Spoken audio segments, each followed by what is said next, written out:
Baik, assalamualaikum warahmatullahi wabarakatuh. Waalaikumsalam warahmatullahi wabarakatuh. Selamat sore Mbak Disa, sehat kah? Oke, alhamdulillah sehat. Novel sehat? Alhamdulillah sehat walafiat. Gimana? Lagi di mana posisi? Nggak sibuk kan? Lagi di kosan sih. Tadi habis dari luar. Sekarang Oh, udah nggak sibuk, udah aman. oke, berarti free lah ya, nggak lagi ada kerjaan yang lain ya berarti ya. Nggak ada. Aman-aman. Oke, baik. Jadi gini Mbak Disa, saya ini eh sebagai mahasiswa Prodi Komunikasi Penyiaran Islam nih, dapat tugas mengenai wawancara tentang perubahan sosial budaya yang ada di desa kita nih. Jadi sebagai masyarakat Desa Srimulyo, yang mungkin Mbak Disa juga sebagai pengamat lah ya kan, desa kita sendiri. Jadi saya ingin mewawancarai terkait perubahan sosial budaya. Ya nggak banyak sih, ada 3 pertanyaan aja, cuman kayaknya pertanyaannya lumayan berbobot lah ya. uh, Apa bisa langsung kita mulai ini? Langsung ke pertanyaan? Boleh? Iya, boleh. Baik. Oke. Pertanyaan pertama yaitu, apa saja sih perubahan sosial budaya yang terjadi di desa kita nih?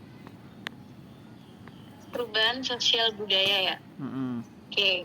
Ini sebenarnya saya bukan pengamat desa ya, mohon maaf. Oh gitu. Tapi mungkin kita sebagai Anak muda. generasi penerus sama-sama bisa mengamati secara langsung bagaimana perubahan-perubahan yang terjadi gitu. Oke, Untuk pertanyaan yang tadi, kalau kita membahas mengenai sosial kan berarti kita membahas hubungan antara manusia dengan manusia atau masyarakat dengan masyarakat yang lainnya. Betul. Jadi kalau misalkan ditanyakan mengenai perubahan yang bisa kita lihat secara langsung atau bisa juga diamati secara kasat mata dan kita melihat perubahannya itu adalah kurangnya partisipasi dari masyarakat dan antusias dari masyarakat juga sudah berkurang mengenai kebudayaan yang ada di desa kita gitu. Contohnya seperti di tempat kita kan ada tradisi rewang, gotong royong, atau ketika ada acara unggah-unggahan atau suro gitu-gitu kan kita selalu ada mengadakan perkumpulan masyarakat, di mana itu nanti sebelumnya masyarakat pasti akan bergotong royong. Nah, hal ini kalau bisa kita amati sekarang, kita nggak cuma berbicara tentang generasi mudanya aja ya. Kalau generasi muda kan kita mengerti ya bagaimana ketika kita berkumpul gitu, susah sekali mengumpulkan generasi mudanya. Cuman yang jadi masalah adalah sekarang di desa kita itu lagi demam bapak-bapak maupun ibu-ibu yang sekarang malah lebih dari generasi Z deh. Apa tuh? Main HP-nya tuh lebih dari generasi kita gitu. Dimana sekarang tuh kalau di tempat kita itu yang lagi booming, mereka itu fokus FB Pro. Wah, iya nih. Lagi rame nih emang, FB Pro lagi rame ya emang ya. Jadi karena fenomena FB Pro orang ini tadi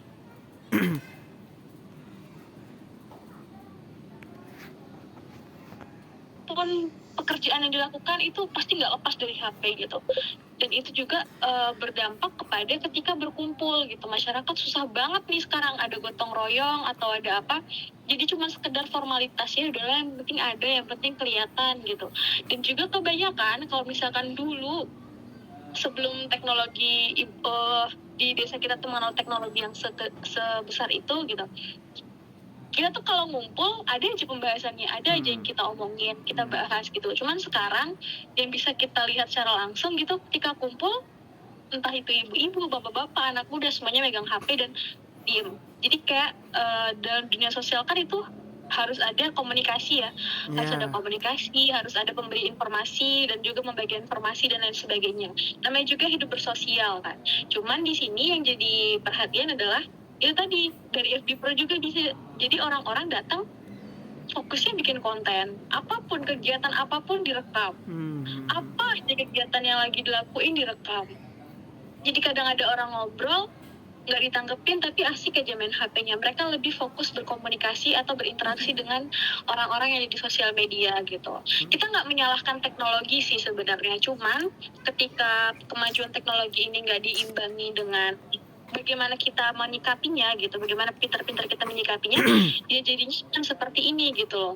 Jadi di real life, di kehidupan nyatanya, jadi lebih dikesampingkan dan lebih fokus kepada dunia-dunia mayanya aja gitu. Apalagi kalau misalkan kita bilangnya apa ya, kalau orang tua yang baru kenal teknologi gitu kan. Jadi mereka ngerasa kayak, wah orang tua kan susah banget dibilangin ya. Apalagi kalau kalau udah kenal informasi, jadi kayak ya udah, yang Opal juga, yang Noval juga bisa lihat gitu, gimana mereka di desa kita tuh gimana, dikit-dikit ada masalah dikit Facebook langsung rame tuh. Kayak semua hal itu wajib banget di sharing gitu. Jadi jatuhnya oversharing mereka itu. Jadi itu sih mungkin perubahannya dari kegiatan-kegiatan yang ada di desa kita. Biasanya kan gotong royong, semua antusias, semua datang, semua bersosialisasi lah. Bagaimana umumnya ketika bersosialisasi, tapi dengan tidak bisanya mengontrol si kemajuan teknologi ini tadi, jadinya keblinger kalau bahasa Jawanya. Jadi kayak iya keblinger. Jadi ya udah, mereka jadi kayak ya sekedar yang penting saya datang lah gitu. Oke, baik. Berarti kurangnya antusias ya. Baik, langsung ke pertanyaan nomor 2. Gimana nih upaya pelestarian budaya yang dilakukan di Desa Srimulyo?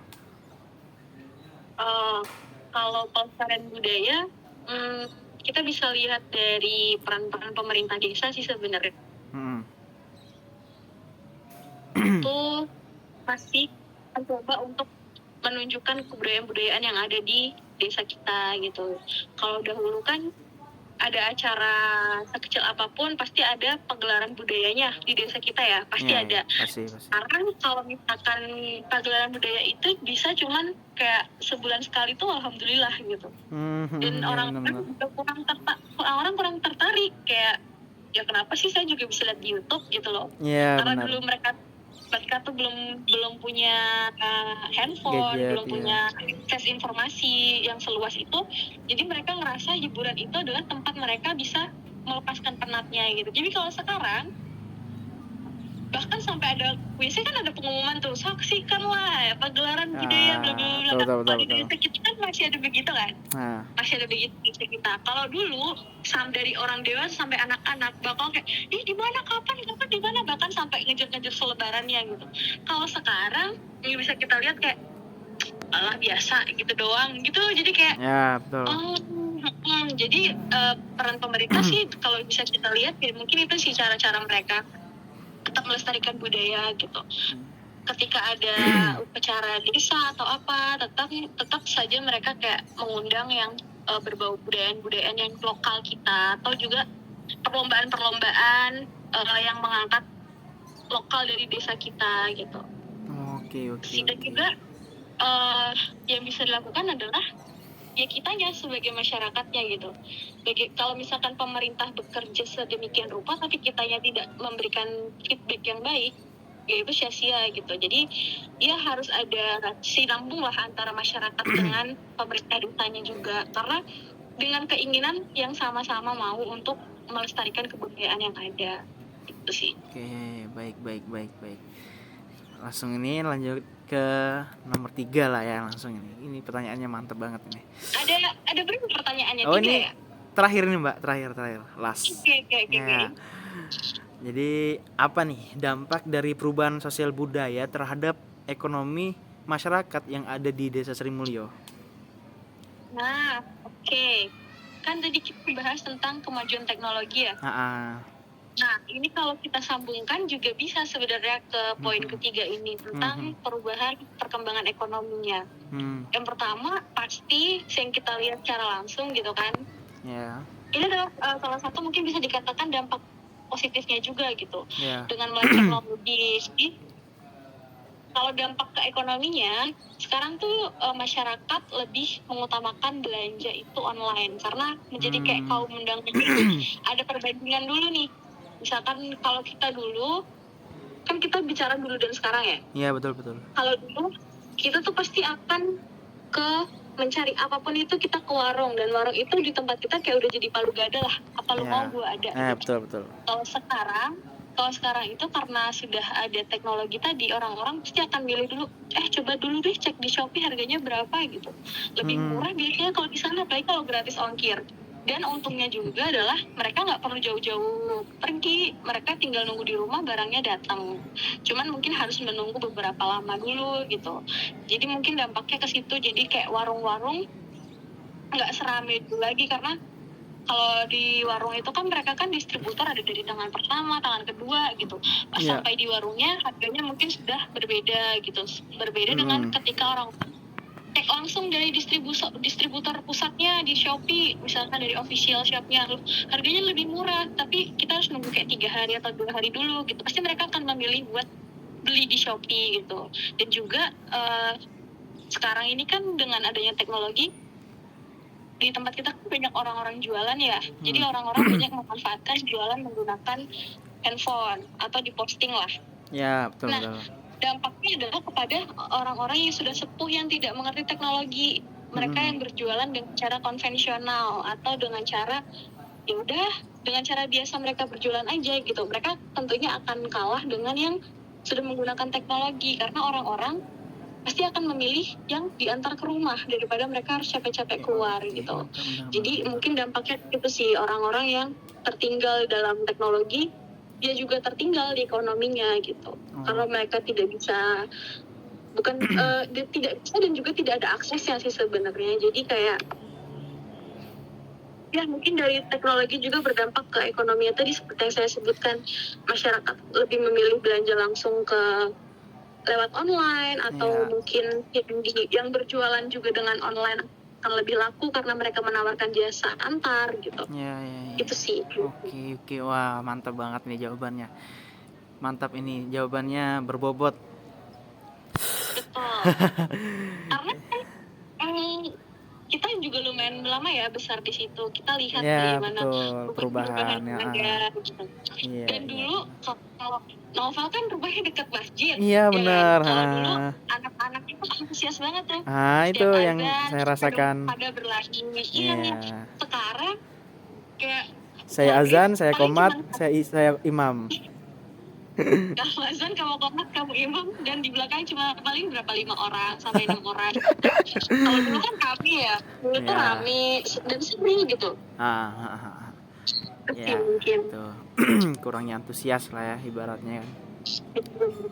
Oke, makasih banyak nih atas jawabannya Mbak Disa dan waktunya nih ya. Maaf kalau mengganggu. Iya, sama-sama. Ya, baik. Makasih Mbak Disa. Terima kasih ya. Terima kasih banyak ya. Iya, sama-sama. Ya, baik. Assalamualaikum. Waalaikumsalam.